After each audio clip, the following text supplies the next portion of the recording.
Welcome to another episode of Dirtcheapdaily. This is the first episode in my manual swap series where I take the 4-speed automatic out of the GT and put in a 5-speed manual. I'll show you everything you need to do to swap a manual transmission into your automatic Subaru.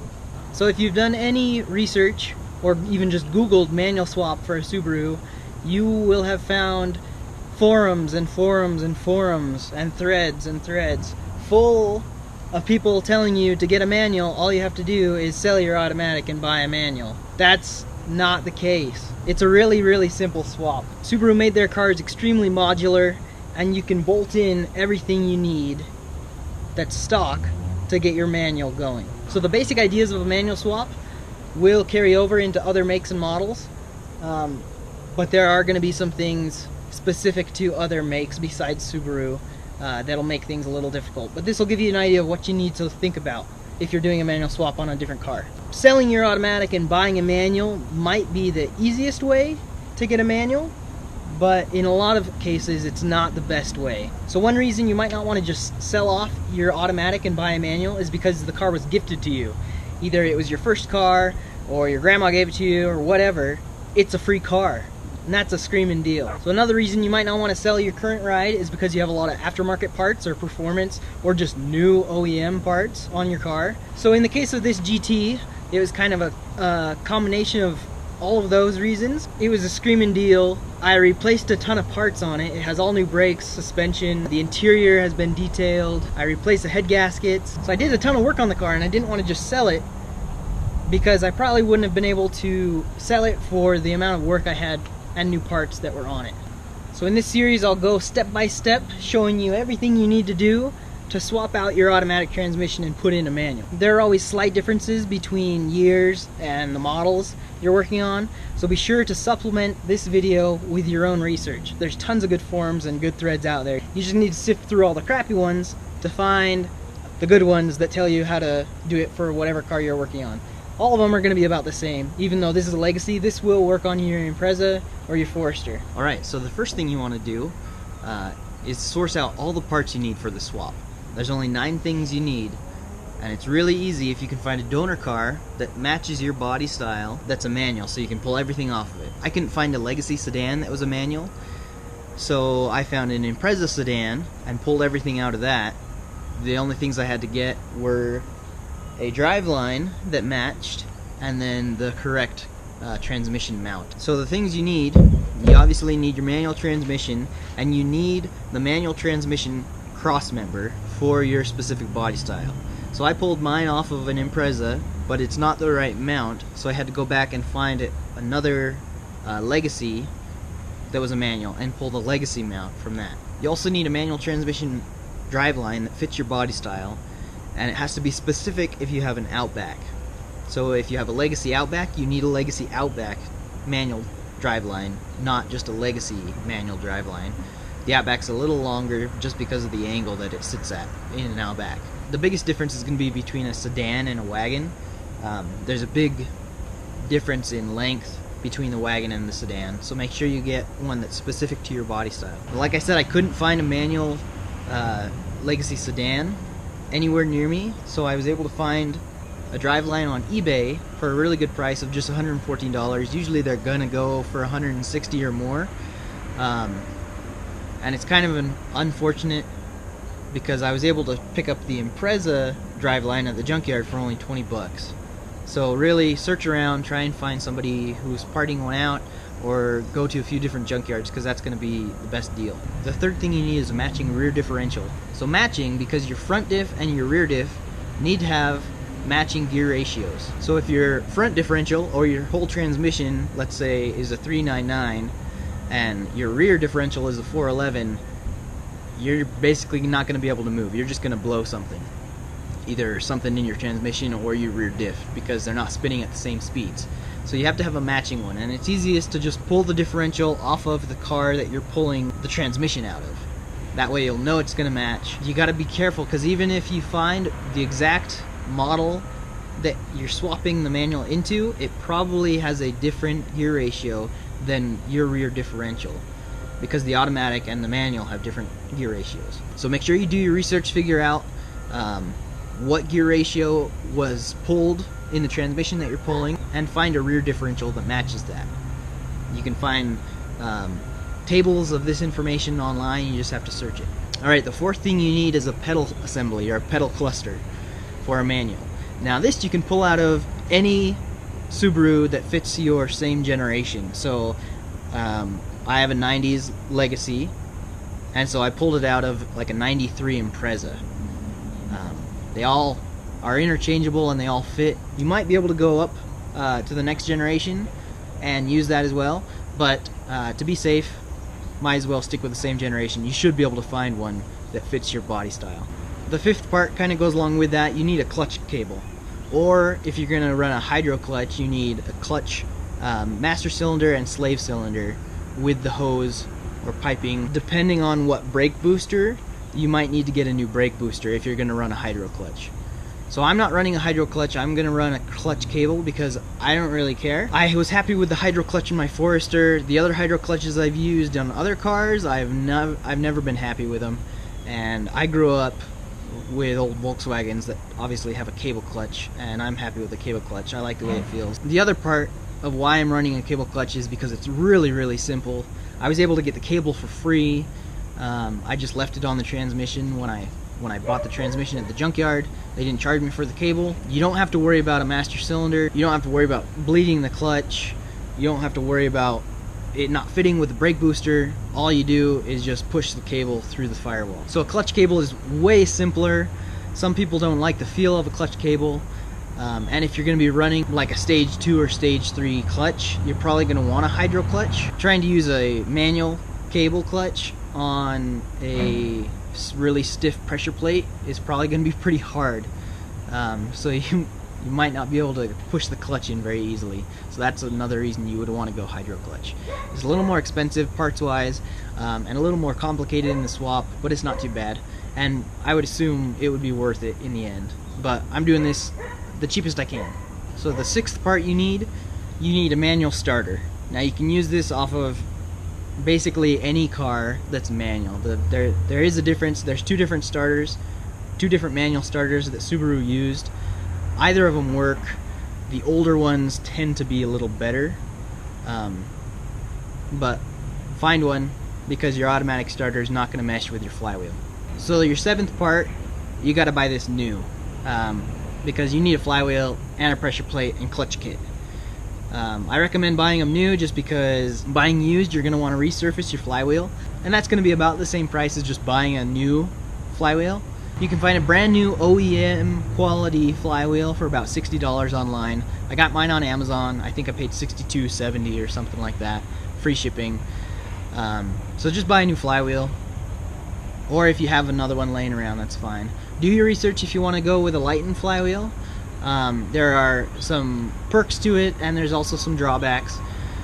Just really quick, the perks to a Lighten flywheel: you have faster acceleration because there's not as much weight that the crankshaft has to spin around. But the drawbacks: you don't really have good engine braking. Your engine braking doesn't really work as well because there's not as much weight to slow the engine down.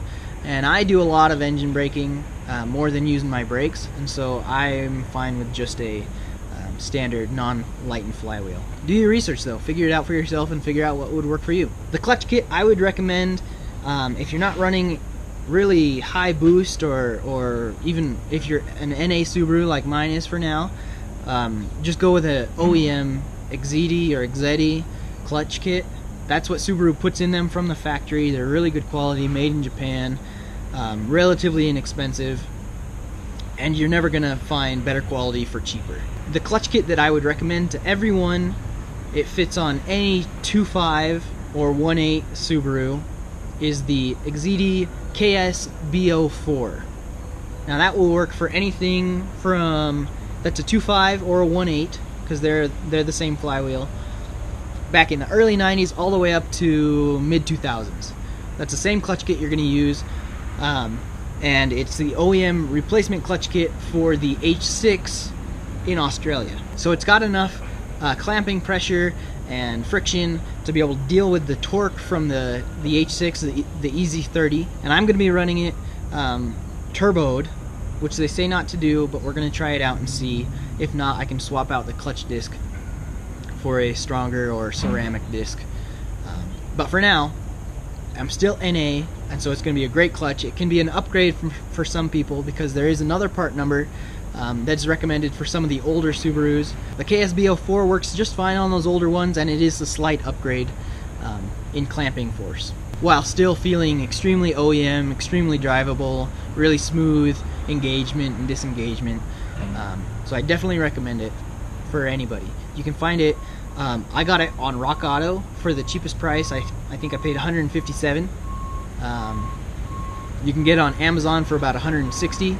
So check out those options and figure out what's the best for you. If you're going to be running higher boost, or if you're going to be running boost, if you have a modified engine or a high compression engine or something where your torque numbers are way higher than stock, definitely look into a stage 1 or stage 2 clutch. Do your research, look at reviews, but really do what fits your budget, because some of these stage 2 clutches are like $800. I really don't have that kind of money. As much as I would like to put that kind of money into my clutch, I don't have that kind of money to spend on it. I could buy another couple Subarus for that. To go along with your flywheel and clutch kit, you need flywheel bolts and pressure plate bolts. Now, your flex plate, which is kind of like the flywheel on your automatic, those bolts are going to be a little short. So you need to go, you can buy them from the dealership, you can search on eBay and get them on eBay or Amazon. The best thing to do would be to just take the flywheel and pressure plate bolts off of the parts car that you're pulling the transmission and everything else out of. I should have done that when I pulled mine. I wasn't thinking. I just left the pressure plate and flywheel on there, and I had to go back the other day and pull off a whole nother transmission, driveline, everything, axles, pull it all apart just so I could get to the pressure plate, pull off the pressure plate bolts, and then pull off the flywheel bolts and just take the flywheel and pressure plate bolts. So the last thing you need for your manual swap is your actual shifter assembly. Obviously going to be really easy if you're pulling this off of a car at a junkyard. Just unbolt those. You have to unbolt them to be able to get everything off anyway, and so just take those home with you.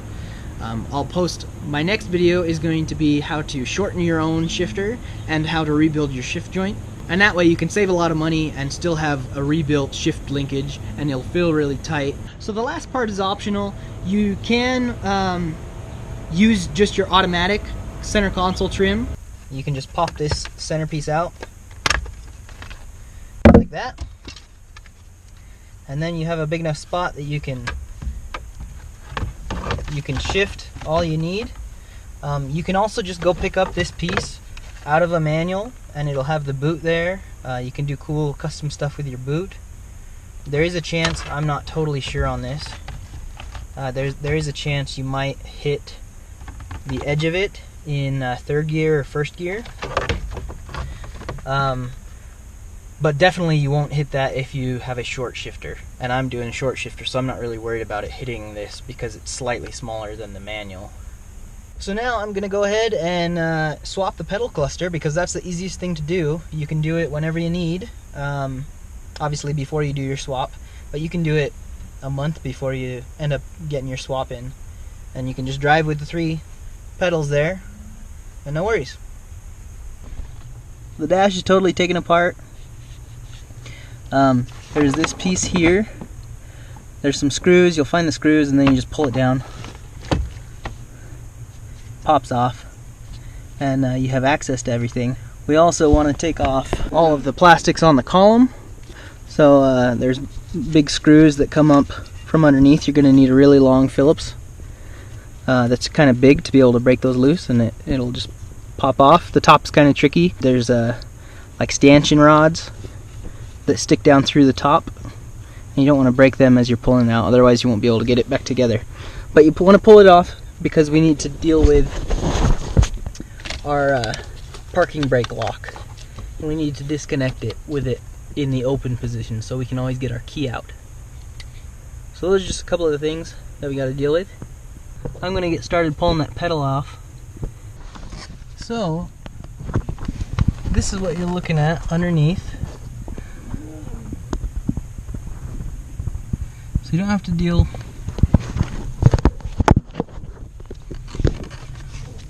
you don't have to worry about this one obviously. This is just your throttle. It can stay. Over here though, we have this backing plate that bolts to the firewall, and you need to unbolt that. So there's 4 bolts, 4 nuts you take off. 1, 2, 3, and 4. It looks like we're gonna have to take this off. Electronic control system. So we're gonna pull this off too, and it looks like we're gonna have to relocate this box because that's where the clutch pedal goes. So unbolt these 2, and then unbolt those 4, and then up here there's 2 more that bolt it kind of to the steering column part of the firewall. Obviously you just unplug your brake pedal switch, and we're gonna see if we need to swap those, because I think that's a different plug than what's on my other one, but luckily we can just unbolt it and put the other one on and not have any issues.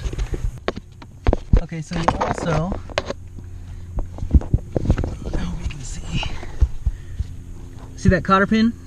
You need to pull that cotter pin out so that we can actually get the whole thing out without ripping apart our master cylinder. So you pull out the cotter pin, but then resting right on the very tip is this funky looking helmet thing. It's made out of plastic. You do have to pop that off before you're going to be able to take this pin out. I got the pedal assembly out. I did have to switch my brake switch from my car onto the new pedal cluster, but it's pretty easy. It's just a 14mm bolt that you loosen. Then it pops off and you just swap on the new one.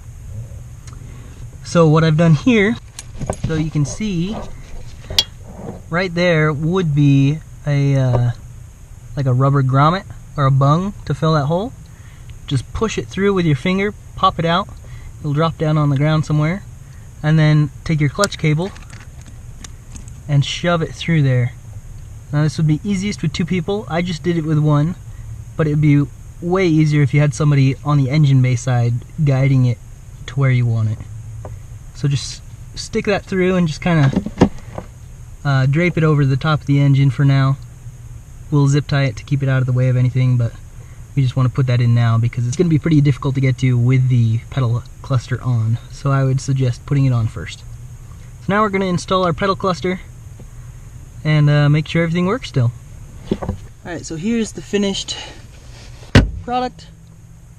Since there's no tension on the clutch pedal, you can just leave it pushed up against the firewall until you get it finished up. That way it's just out of your way and you can have your brake pedal there.